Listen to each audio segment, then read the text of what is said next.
it's definitely no secret the cost of just about everything is going up. Some things faster than others. The recent spike in gas prices is a pretty good example of that. And right now, those rising prices, a major talking point for people running for office in South Carolina. Our Mike White joining us live now. You talked to some folks about this today. A lot of things that need to be addressed. Let's talk about them.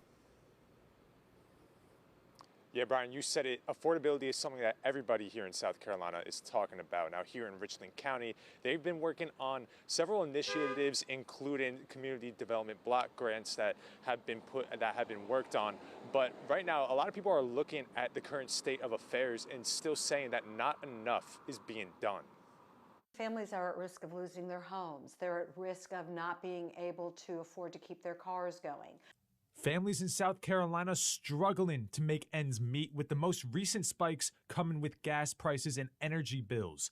As of 2024, the median Richland County household income stands at a little more than $69,000, with 30% of Richland County residents living at or below the poverty level. If you go back to 2023, the statewide number was 67,804, so that's a 6.7% increase.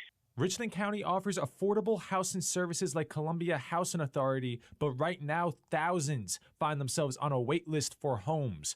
Senator Tamika Devine says Richland County doesn't have enough affordable housing, but that can change. The state is going to have to look at changing some of our laws to allow local governments to have more flexibility when it comes to zoning and when it comes to incentivizing affordable housing.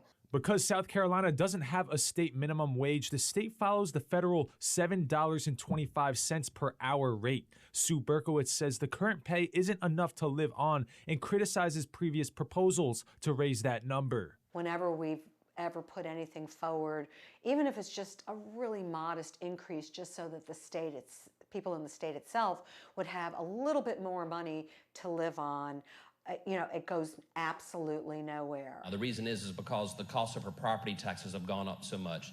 The cost of her utility rates, her energy expenses are gone too high.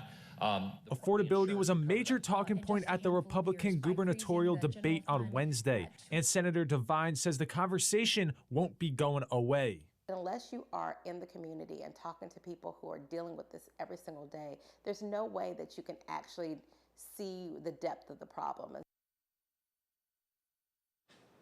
Now, earlier this week, the Senate voted to not conform with the income tax code laid out in President Trump's One Big Beautiful Bill. Senator Devine says the reason she voted no is because it puts a hole in state revenue and it only benefits a select few.